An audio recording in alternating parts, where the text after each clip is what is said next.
Seorang ibu kehilangan bayi yang dikandungnya setelah mengetahui dirinya positif COVID-19.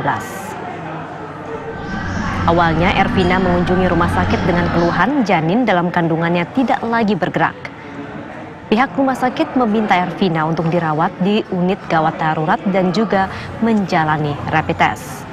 Setelah mengetahui hasil rapid test Ervina reaktif, untuk menjalani operasi pengangkatan janin, Ervina diminta untuk menjalani tes swab dengan biaya 2,4 juta rupiah.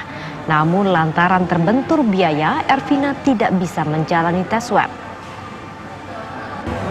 Ibu muda ini pun dirujuk ke rumah sakit rujukan COVID-19 Rumah Sakit Wahidin Sudirohusodo Makassar untuk menjalani tes swab dan ia dinyatakan positif COVID-19. Kini Ervina masih menunggu operasi pengangkatan janin di RSUP Dr. Wahidin Sudirohusodo Makassar.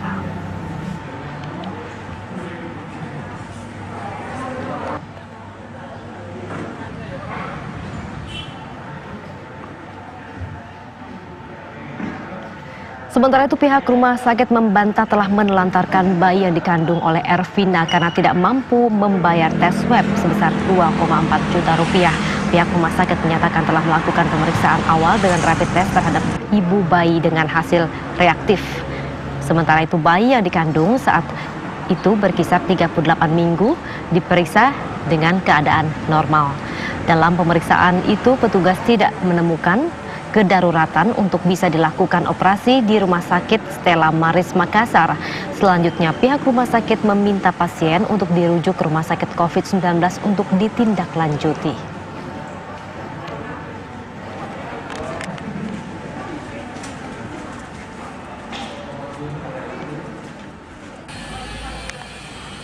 Itu memang benar pasien Ibu Elvira itu masuk ke Rumah Sakit Stella Maris membawa surat pengantar dari dokter praktek untuk rencana seksio tanggal 11. Jadi dia tiba di UGD Stella Maris itu tanggal 10:30 sore. Dan prosedur Rumah Sakit Stella Maris untuk bisa melakukan operasi di kami melewati beberapa screening. Dan juga dia juga diperiksa oleh dokter IGD dan bidan yang bertugas dan didapati semuanya dalam batas normal. Jadi tidak ada kedaruratan kehamilan yang ditemukan saat itu. Dan untuk bisa operasi kita ada beberapa screening, antara lain rapid test. Nah setelah di rapid test didapatkan reaktif dan disarankan untuk swab lanjutannya. Namun untuk kasus ibu ini karena besoknya akan dioperasi, jadi ya kita tidak menyarankan untuk swab. Jadi langsung dirujuk ke rumah sakit rujukan yang menangani COVID. Jadi kami juga tidak menstabilkan pasiennya karena pasiennya dalam keadaan tidak ada kedaruratan kehamilan. Bagaimanakah kondisi Ervina, ibu yang bayinya meninggal dunia usai mengetahui dirinya positif COVID-19? Kita bergabung bersama dengan Syamsul Ma'arif. Bagaimanakah kondisi saat ini Ervina, apakah masih berada di rumah sakit COVID-19? Syamsul. Iya, Dita dan pemirsa, informasi yang kami dapatkan bahwa saat ini kondisi Ervina masih menjalani perawatan di Rumah Sakit Wahidin Sudirohusodo setelah serangkaian pemeriksaan yang dilakukan oleh tim dokter. Ada beberapa rumah sakit memang yang sempat didatangi oleh Ervina, ibu dari bayi yang kemudian meninggal dalam kandungan. Dan untuk mengetahui seperti apa kronologis hingga kondisi terkini, Ibu Ervina ini saat ini sudah bersama dengan kami, Ketua Satgas ID Cabang Kota Makassar dengan Bapak Dr. Muhammad Sakti. Selamat sore, Dok. Sore. Dok, ini kemarin di Makassar sempat ramai nih, Dok. Iya. Seorang ibu yang harus kehilangan bayinya di dalam kandungan. Informasi awalnya bahwa si ibu ini sempat ditolak oleh beberapa rumah sakit. Nah, bagaimana sih, Dok, sebenarnya kronologis dari kejadian ini, Dok? Jadi sebenarnya kan si ibu ini sudah periksa dari beberapa hari lalu di Rumah Sakit Stella Maris pertama kali ya. Nah memang sudah prosedurnya, protokolnya bahwa untuk ibu yang hamil itu ya diperiksa rapid test dulu. Nah ternyata hasil rapid testnya itu positif. Nah akhirnya karena memang untuk pasien yang rapid test positif itu harusnya dirujuk ke rumah sakit rujukan, rumah sakit UNHAS atau rumah sakit Wahidin. Nah, karena memang akan dirujuk ke sana dalam beberapa hari, tapi karena pasien harusnya kan ada sistem sisrut namanya, menunggu sistem rujukan dari Stella Maris ke rumah sakit UNHAS, tapi karena pasien saat itu tidak mau menunggu, akhirnya datang sendiri ke rumah sakit UNHAS. Tapi karena ya harus melewati sistem sisrut tersebut, ya tidak dilayani di sana. Akhirnya pasien datang lagi ke rumah sakit Ananda untuk periksa. Nah, disitulah ditemukan bahwa ternyata bayi ini sudah mulai ditemukan ada kematian janin, tanda-tanda bahwa ada kematian janin di situ. Ya. Jadi memang sebenarnya waktu dibawa ke rumah sakit Wahidin itu masih ada, Dok, tanda-tanda bayi dalam kandungan ini. Masih UNHAS. Ya, di situ kan masih ada. Cuma kalau dihitung-hitung itu sudah lebih dari 6 hari semenjak diperiksa rapid test positif. Kemudian ke rumah sakit Ananda, di rumah sakit Ananda itu ditemukan bahwa ternyata memang denyut jantung dari bayi tersebut sudah mulai menurun atau tidak ada lagi seperti itu. Dok, setelah dari rumah sakit Ananda kemudian bayi kemudian meninggal, selanjutnya apa, Dok, penanganan dari pihak rumah sakit dari berdasarkan informasi yang ID dengar, Dok?